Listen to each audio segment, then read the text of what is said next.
Olá, seja bem-vindo a mais um Pare e Pense Podcast. Nós vamos falar hoje sobre um assunto que eu acho que vai mexer um pouquinho com a sua cabeça e com o seu coração, num sentido muito positivo, é claro. Se você entende que o conteúdo pode ser útil para os seus amigos, quem sabe você compartilha esse canal com os outros, mas antes não se esqueça, já vai aí, se inscreva no canal, clique aí no sininho para você poder receber mais notificações de quando os nossos vídeos forem acrescentados aqui no nosso canal. Serão vários vídeos novos por semana em diferentes assuntos. E o assunto de hoje é respondendo uma pergunta que eu acho que a maioria das pessoas que são cristãs, se não receberam, já ouviram essa frase, alguém colocando como uma pergunta ou mesmo como uma afirmação da sua própria vida, que é o seguinte: alguém me disse que para eu ter um relacionamento mais profundo com Deus, ou que para eu conseguir isso, ou conseguir aquilo, que eu tenho que pagar um preço. Que tem que pagar um preço. Eu já ouvi isso várias vezes, a pessoa disse. Você já ouviu? Tem que pagar um preço. Se você não pagar o preço, você não vai conseguir isso. Se você não pagar um preço, você não vai chegar em tal lugar na sua vida cristã. O que é isso? Isso é assim mesmo? É isso que a Bíblia ensina? Então esse é o nosso assunto do podcast dessa semana, o qual eu espero que você me ajude a divulgá-lo aí para os seus amigos, tá? Mas vamos ver então o que a Bíblia ensina sobre isso. Antes, eu preciso te explicar que a igreja, e eu falo isso sendo pastor, eu falo isto amando a igreja é não só a paixão minha ministerial, como se eu não fosse pastor, eu seria membro de uma igreja, eu ajudaria a minha igreja, eu estaria envolvido na minha igreja, porque a igreja não é um projeto de homens, o Senhor Jesus vem buscar uma noiva. Essa noiva é a comunidade dos seus filhos, de todos os lugares, que falam diferentes línguas, que têm cor de pele diferente, estão em diferentes lugares da face da terra. O Senhor Jesus vem buscar essa comunidade. Essa comunidade é o que nós conhecemos hoje como igreja. Não a igreja local, a igreja que tem uma placa somente. Não. É uma igreja que é o que nós chamamos da igreja invisível ou da igreja universal, a igreja composta por todos os filhos de Deus de diferentes lugares, cores, línguas, raças, nações, que foram lavados no sangue do Cordeiro e que serão reunidos um dia como a igreja do Senhor. Esse povo está distribuído em comunidades locais que a gente chama de igreja. Mas vale lembrar a você que a comunidade local chamada igreja, ela não representa na totalidade esta igreja invisível. Nesta igreja local tem pessoas que não são parte dessa outra igreja. Por quê? Porque fizeram da igreja apenas um clube, um lugar onde se vai, um local de reunião religiosa, um local que gosta de ir no domingo, de levar os seus filhos, mas não se converteram a Jesus, porque a membresia numa igreja local se dá por presença, se dá por tempo, se dá por declaração de que concorda com as coisas daquele lugar. Uma pessoa se torna membro de uma igreja local sem ela nunca ter se tornado membro dessa igreja universal que só se dá a lavagem no sangue do Cordeiro. É o reconhecimento que somos pecadores, é o pedido de perdão, a confissão dos nossos pecados, a entrega da nossa vida a Jesus. Isso é o que nos liga a essa igreja universal, essa igreja invisível, da qual um dia o Senhor reunirá. Vem de todos os lados. Então é muito importante você entender isso para que eu possa falar o que eu vou te falar. Esta igreja local, como qualquer instituição, porque a igreja local é uma instituição. Olha, nós temos responsabilidades financeiras, nós temos responsabilidades jurídicas, nós temos membresia. Então, é uma instituição olhando pelo lado organizacional. Ela é uma instituição que tem um cunho espiritual e na qual estão várias pessoas, várias, que são filhos de Deus, que foram lavados e redimidos pelo sangue de Jesus e que fazem parte dessa outra igreja. Mas como instituição local, ela tem falhas. Ela tem falhas porque tem pessoas como eu, como você, que fazem parte dela. Ela tem falhas porque ela tem muitas pessoas que nunca se converteram, que nunca se arrependeram, que nunca tentaram mudar o seu coração.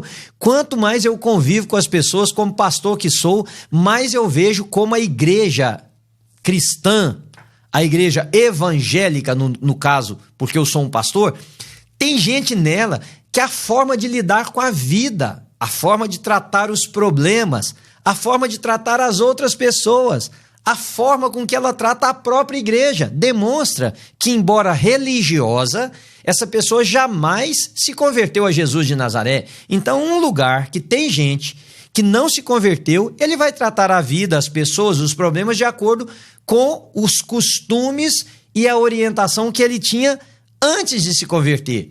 E o que nos faz capazes de solucionar problemas, de lutar pela comunhão, de caminharmos juntos, de termos respeito, cuidado um com o outro, é o cristianismo. Só que se nós não tivermos o nosso coração transformado pela conversão, nós vamos operar dentro de uma mentalidade não cristã. Então essa instituição que opera muitas vezes, porque tem nela as pessoas, e eu sei dizer isso para vocês, eu sou pastor, eu vejo o quanto pessoas ferem umas às outras, me ferem a instituição por cobranças desnecessárias, por literalmente, por desamor, por falta de cuidado, porque não tem o seu coração transformado. Então também não tem como nós exigirmos das pessoas um comportamento que ainda não lhes foi compartilhado, porque elas nunca entregaram a sua vida para Jesus, tá? Então essa instituição local, ela gera muitos problemas. E um dos problemas que a igreja gera, e isso está ligado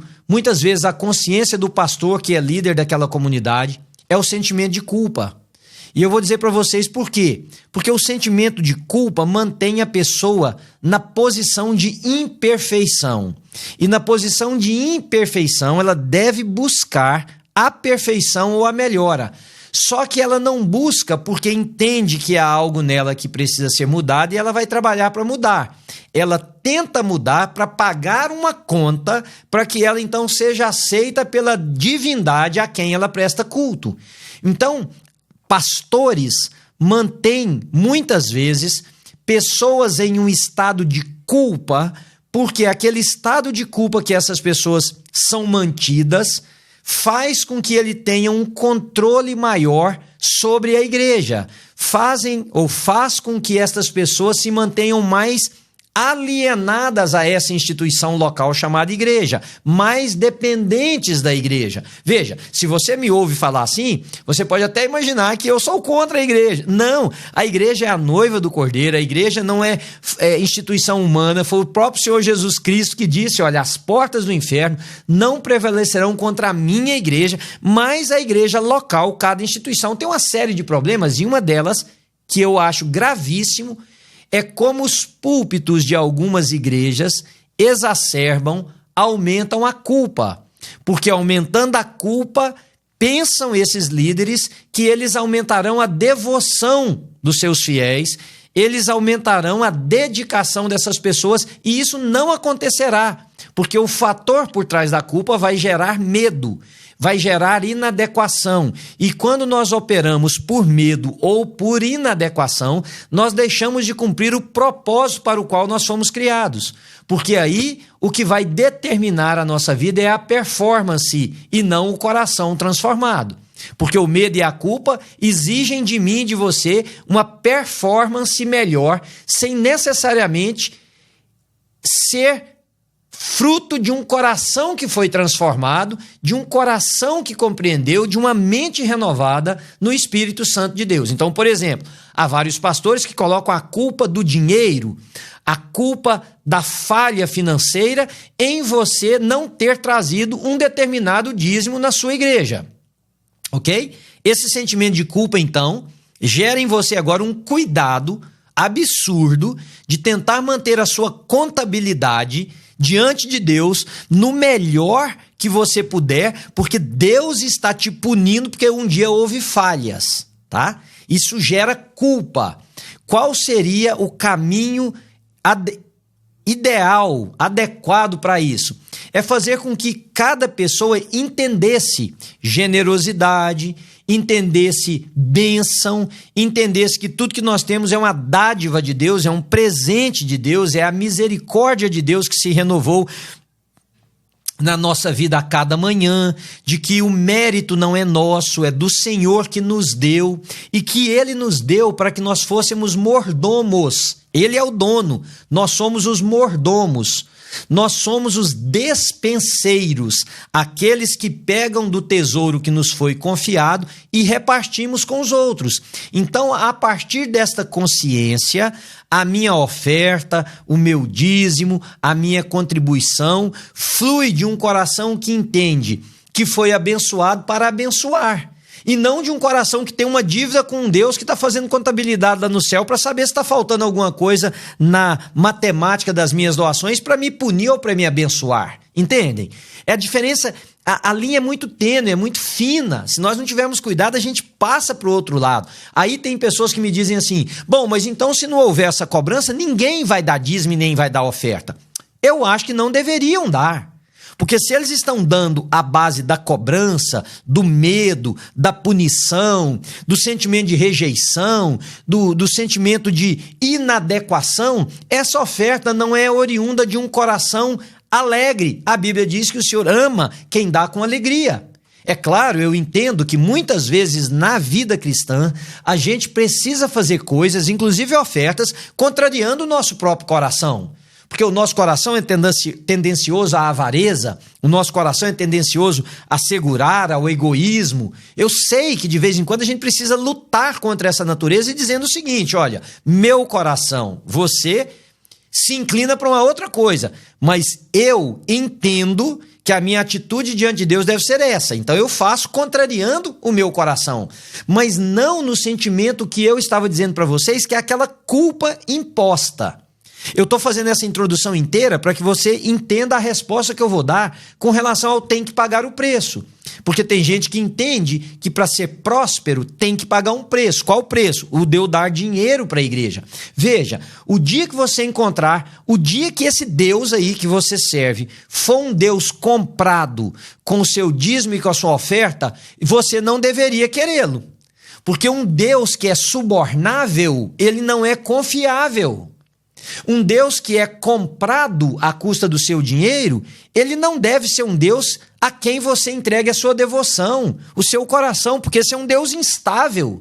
Ele é comprado por você com uma quantidade, mas ele pode ser comprado por outro com a outra quantia.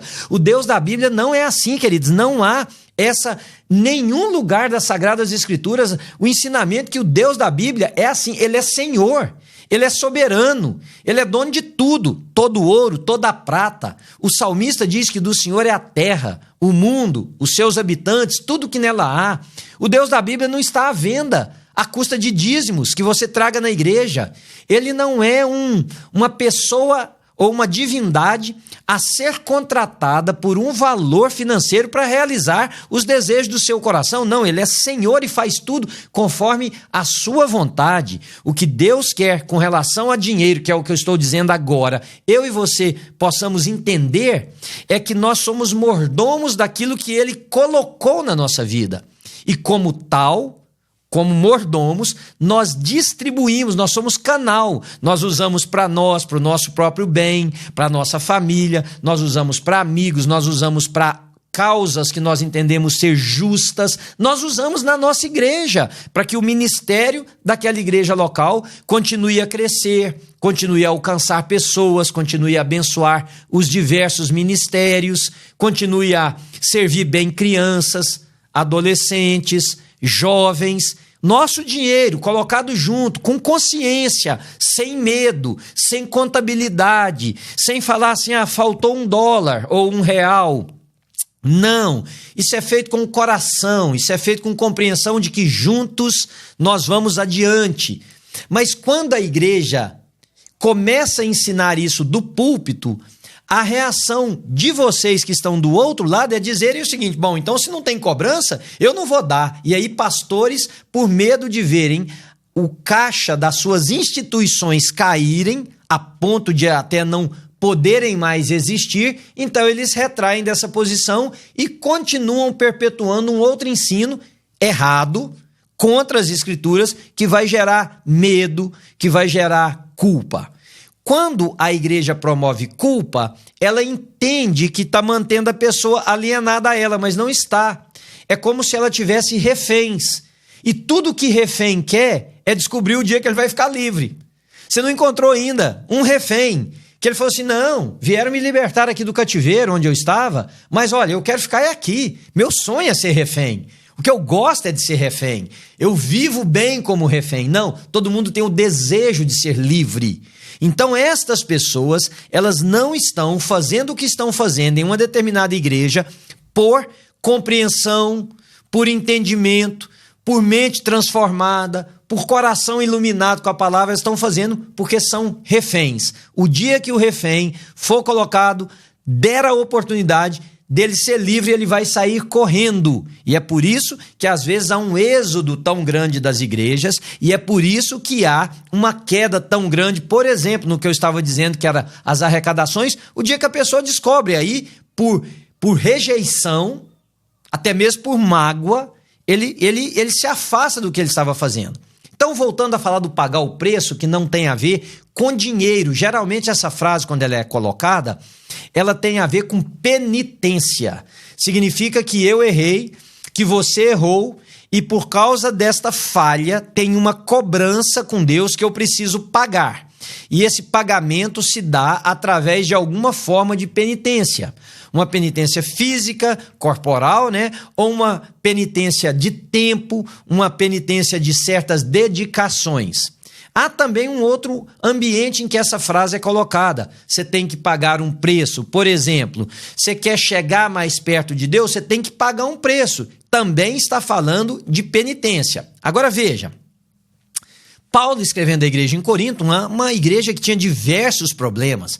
A igreja em Corinto, lá na Grécia, onde hoje é a Grécia, era uma igreja com muitos dons espirituais, era uma igreja próspera, era uma igreja localizada em uma cidade portuária, no canal do Peloponésio, era um lugar estratégico, muitas embarcações vinham para atravessar o que hoje é o estreito lá, né, do Peloponésio, onde o canal de Corinto, para atravessar de um lado para o outro. Então era uma cidade que tinha assim um fluxo de mercadores muito grandes, e com isso a cidade prosperou, a igreja tinha um bom número, a igreja tinha pessoas de posse, a igreja tinha pessoas com vários dons, mas a igreja também estava cercada de problemas, como instituição local. Tá vendo o que eu acabei de dizer? Um dos problemas era exatamente a liberdade em Cristo Jesus versus o peso do judaísmo, porque o judaísmo se justificava na vida de uma pessoa pelo cumprimento da lei. Então a pessoa não era justificada pela fé em Cristo Jesus, ela era justificada pela manutenção da lei. Paulo, então, vem e explica que pela lei ninguém consegue ser justificado, porque a lei é tão perfeita que é impossível a qualquer homem cumpri-la. E quem se faz transgressor de um só dos mandamentos da lei, não estou falando dos 10 mandamentos, estou falando de toda a lei expressa na Torá, quem se faz devedor de um, se faz devedor de todos. Então Paulo explica em algumas das suas cartas, principalmente aos Gálatas, Paulo diz o seguinte, que pela lei ninguém se justifica.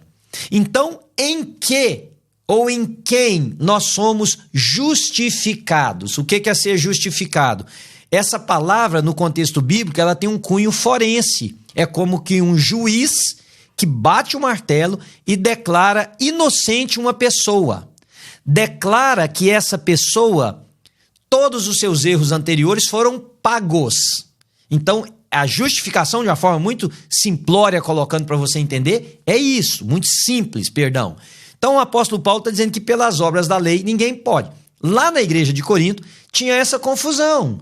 Tinham pessoas que achavam que tinha que aceitar Jesus, como na igreja na Galácia e várias outras, aceitarem a Jesus como Senhor, mas continuarem a viver debaixo do peso da lei. Então eles tinham que ter Jesus como Senhor das suas vidas, mas a preservação e a validação da sua salvação viria através da guarda da lei. Paulo diz, não vai funcionar, gente, vocês não casam uma coisa com a outra, a antiga aliança com a nova. Justificação é pela fé em Cristo Jesus. Escrevendo à igreja em Éfeso, ele diz o seguinte, nós somos salvos mediante a fé, isso não vem de nós, é um dom de Deus. Veja o que ele diz, não por obras, para que ninguém se glorie, é fé em Cristo Jesus. E pela fé, nós somos salvos, sem pagamento da nossa parte, porque para Jesus custou a vida dele, sem pagamento, sem penitências, sem nada. Agora isso é muito difícil uma pessoa aceitar, porque a pessoa olha para si e fala assim, mas eu errei tanto, eu tenho tantos defeitos, Jesus simplesmente me perdoa? Sim, Jesus não simplesmente, porque isso não é de só menos, Jesus te perdoa completa e totalmente. Jesus não te perdoa parcialmente. Jesus não te perdoa de algumas coisas e você fica com a dívida com ele em outras. Não. Jesus te perdoa, pronto, ponto final. Ele te perdoou de todos os seus pecados, pequenos, médios e grandes. Todos. Dos teus pecados, diz a palavra de Deus, o Senhor não se lembrará jamais. Ele vai pegar o seu pecado, vai jogar no mais profundo do oceano e vai colocar uma placa lá, proibido pescar aqui. Ninguém vai lá resgatar o seu pecado. Para Deus está perdoado, uma vez que você entregou a sua vida para Jesus, que Jesus se tornou o Senhor dela, que você se arrependeu dos seus pecados e caminha com Jesus, seus pecados estão perdoados, não tem mais nada para pagar. Não aceite um pastor, um padre, seja lá quem for, dizer para você que você tem que fazer sacrifícios físicos, flagelar o seu próprio corpo, andar com os pés descalços no chão quente, subir escadarias de joelho, chicotear-se a si próprio, dar dinheiro, fazer isso ou aquilo, nada, não aceite nenhum homem da religião ou mulher dizer para você que você tem que pagar preço por isso, porque isto nós recebemos de graça, isso é graça de Deus em nós. Salvação não é favor que eu mereço, não é nada que eu fiz, não é nada que eu tenha a oferecer, não é por preço que eu vou pagar, graça de Deus derramada sobre a minha vida, quando eu ainda estava morto nos meus delitos e pecados. Ele me deu vida e te deu vida, ele nos deu vida, juntamente com Cristo Jesus, pois pela graça nós somos salvos. Então você não tem que pagar preço nenhum para a sua salvação. Agora vamos lá, a caminhada cristã, crescer, amadurecer espiritualmente, ser um homem ou uma mulher mais devotos, mais cheios da presença de Deus.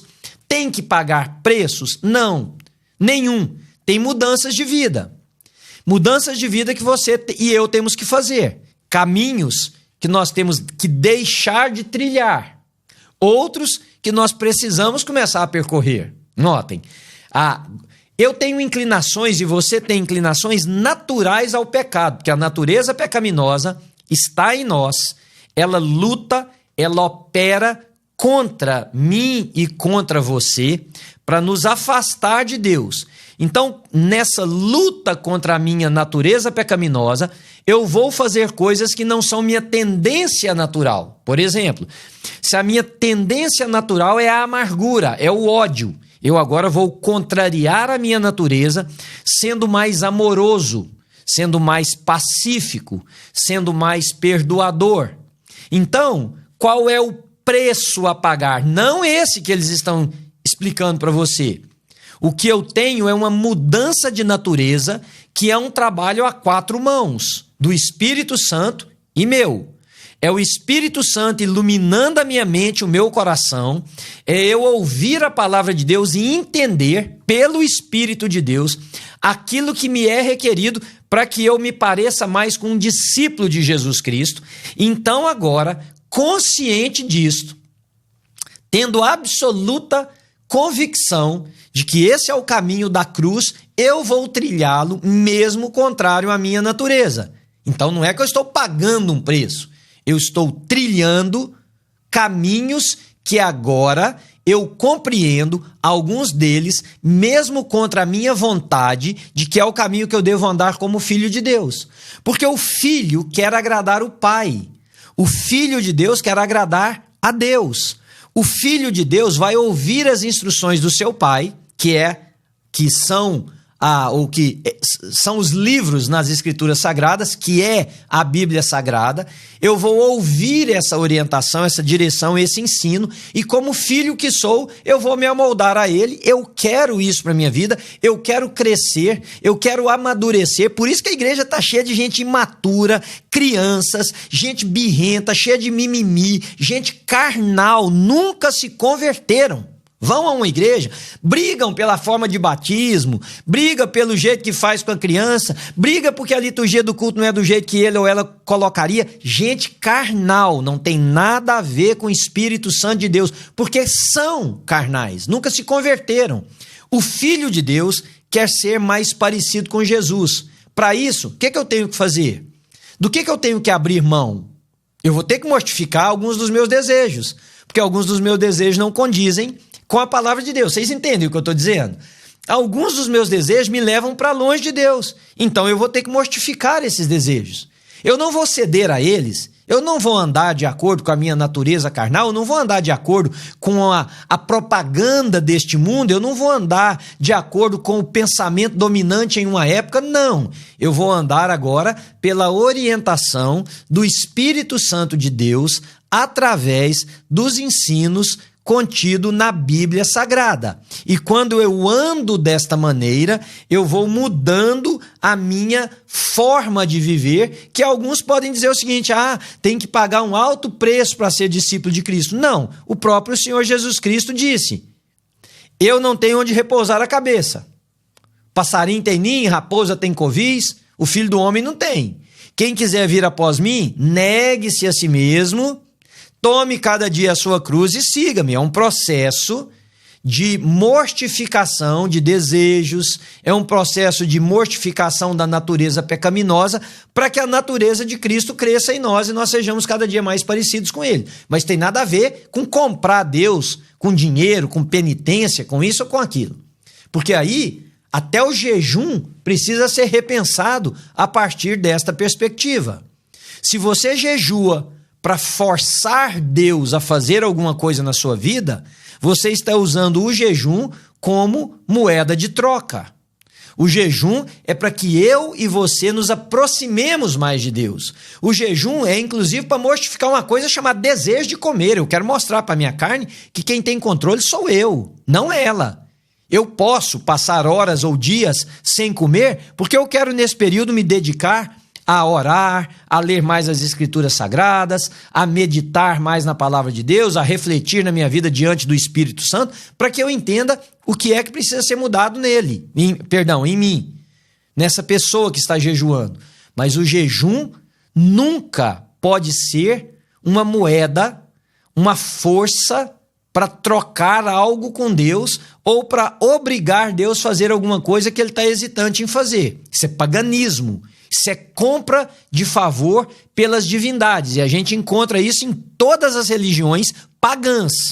Em todas as religiões cujo Deus é manipulado por oferendas, por dinheiro, por trocas. Isso é oferecido para ele fazer alguma coisa. Não é o Deus da Bíblia. O Deus da Bíblia não está à venda. Ele é o Senhor absoluto e único sobre céus e terra. Ele ama você. Ele perdoa seus pecados. Ele te transforma em filhos. Quando você e eu vamos a Ele, Ele nos adotou na sua família através de Cristo Jesus, nos deu uma nova vida, tanto que ao escrever lá a igreja em Corinto, Paulo disse assim: logo, aquele que está em Cristo se tornou uma nova criação, ou uma nova criatura. A velha vida acabou, uma nova vida teve início. Há uma outra versão que diz assim: aqueles que estão em Cristo são novas criaturas, as coisas velhas passaram, eis que tudo se fez novo, eis que houve um renovo. Mas essa tradução aqui é muito legal, olha. A velha vida acabou. Acabou em termos dos meus pecados, acabou em termos do domínio de Satanás sobre a minha e a sua vida, acabou em termos da prisão que a gente vivia nela e era subjugado. Fomos colocados em liberdade. Eu não disse que o desejo do ser humano é ser colocado livre. Agora, livre que somos, temos a escolha, a capacidade de escolher viver para Deus, porque já não há uma força que me mantém alienado mais vivendo da maneira que eu não queria. É isso que o perdão dá a cada um de nós, o direito de andarmos de agora em diante, segundo as escolhas da própria palavra de Deus. E ele diz assim, uma nova vida teve início. Então não pague preço nenhum, apenas ande com Deus. Eu quero encerrar esse encontro nosso hoje dizendo para você um texto que está lá no livro de Miqueias. Miqueias foi um profeta do Velho Testamento. E Miqueias tem uma hora que ele faz uma pergunta para Deus: o que eu vou fazer para agradar o Senhor? O que eu vou trazer? Eu vou sacrificar o meu filho primogênito? Eu vou sacrificar todo o meu rebanho? Eu vou trazer milhares e milhares de litros de azeite de oliva para o Senhor? O que eu vou fazer para te agradar? E Deus responde assim, Miqueias capítulo 6, versículo 7, depois você leia lá. Tu sabes, ó homem, o que é bom e o que o Senhor pede de ti, senão que ames a justiça, pratiques a misericórdia e andes humildemente com o Senhor teu Deus. Essas três coisas. Comece a caminhar com Deus. Deus ama você. Venha a Ele, confesse os seus pecados, convide Jesus para entrar na sua vida. Se você já fez isso, reajuste, realinhe os seus pensamentos com os ensinamentos das Escrituras Sagradas. Caminhe com um Deus que ama você. Você vai crescer espiritualmente e você vai viver longe da culpa, que é adoecedora, esmagadora e pode ser, inclusive, mortal. Não se esqueça, olha, clica aí, subscreva no nosso canal, se inscreva, no nosso canal, clique no sininho para você receber as notificações e, quem sabe, espalhe aí o canal, esta palavra de hoje com seus amigos. Deus te abençoe.